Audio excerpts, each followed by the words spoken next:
After today, there's one more weekend to enjoy the music, food, and fun of the 53rd edition of Summerfest. Capturing the images of this first ever big gig, held over 3 weekends in September, is a photographer whose pictures have told the story of this summertime celebration for the past half-century. Pauleen Lee puts a creative who's famous for his work behind the lens in front of the camera in today's Sunday morning spotlight. No pressure. No pressure at all. If there's an art Yeah, I'm real picky. to taking a good photo, Try to convey what you're feeling as you see it. Rich Zimmerman has spent decades mastering it. I don't edit much. I try to do everything in camera. You always get your shot? Yeah, most of the time. And in this room in his home in Brookfield, it's dedicated to some of the most iconic shots he's captured in the last 50 years.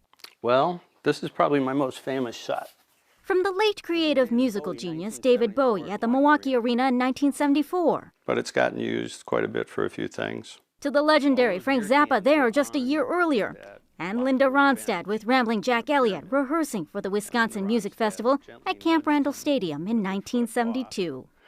And she was about to go on and she warmed up with Ramblin' Jack and did a song, and he's got love in his eyes, and me at 17, I think I had love in my eyes.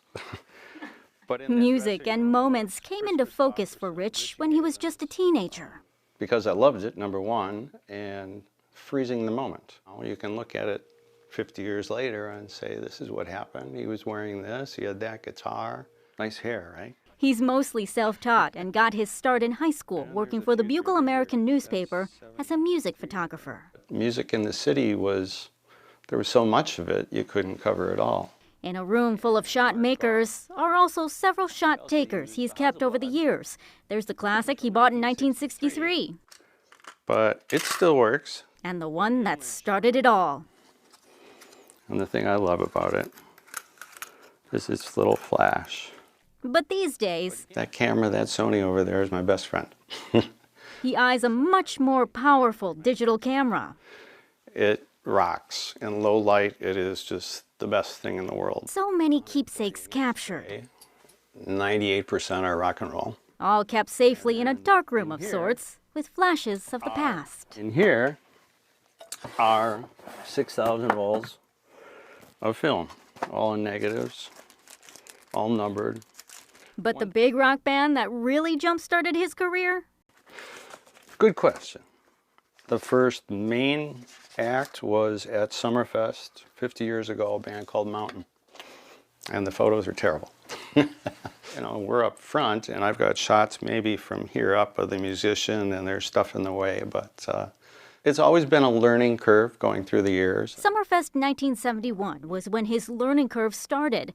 A year later, he became one of several house photographers for one of the world's largest music festivals. I still carry this with me at Summerfest, my 1972 Summerfest press pass. And through his lens, he captured the notes of headliners, B.B. King, John Prine, Joe Walsh before he joined the Eagles, and more recently, Cheap Trick and Buddy Guy. It's fun to just see that moment.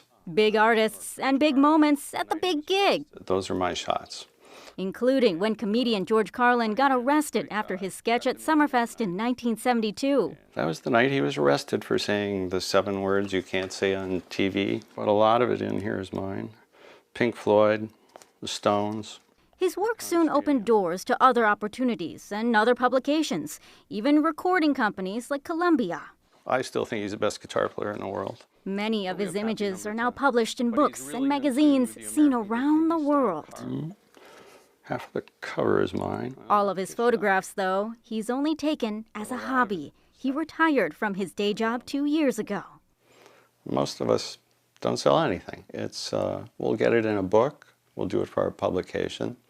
It's more a love of freezing the moment. He only shoots his shots when artists come to Wisconsin, like Metallica at Madison's Kohl Center, or John Oates of Hall & Oates at Gather on the Green in Mequon, and so much more. But it's not just rock bands. The roaring engines of racing are also music to his ears. Those are Indy cars at Road America, doing about 160 miles an hour. The feel of adrenaline shooting in pit lane, of a guy suiting up with his helmet, his gloves, watching his adrenaline get going is still one of the biggest thrills of my life. The rest of these are Summerfest. Music and the Summer of Smiles, however, is a special labor of love. It's fun to just see that moment. A moment in time to make sure future generations can relive iconic notes of the past. I hope they see history and love music, and